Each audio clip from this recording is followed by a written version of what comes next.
I was doing a talk in Europe to a group called SIBOS. It was 7,000 bankers, and it happened 2 days after Lehman crashed. And it occurred to me that this is not just about how the corporation is changing. We're at a turning point in history here, where arguably the industrial economy and many of its institutions, like the old financial services industry, have kind of run out of gas.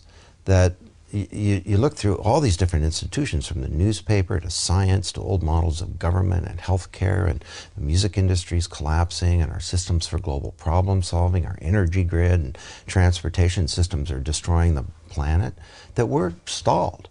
And at the same time, kind of like the printing press, the internet has come of age, and it's now inexorably having its impact.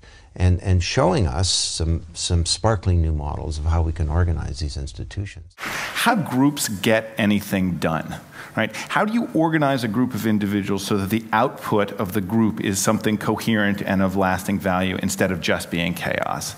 And the economic framing of that problem is called coordination costs.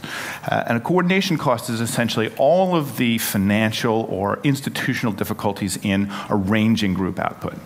And we've had a classic answer for coordination costs, which is if you want to coordinate the work of a group of people, you start an institution, right? You raise some resources, you found something. It can be private or public, it can be for profit or not profit, it can be large or small. But you get these resources together, you found an institution, and you use the institution to coordinate the activities of the group.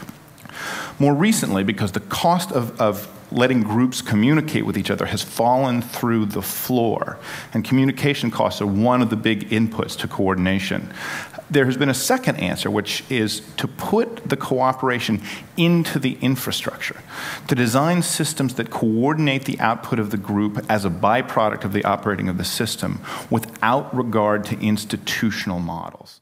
Right? The printing press precipitated 200 years of chaos, moving from a world where the Catholic Church was the sort of organizing political force to the Treaty of Westphalia, when we finally knew what the new unit was, the nation state. Now, I'm not predicting 200 years of chaos as a result of this. 50 years in which loosely coordinated groups are going to be given increasingly high leverage, a massive readjustment. And since we can see it in advance and know it's coming, my argument is essentially we might as well get good at it. Thank you very much.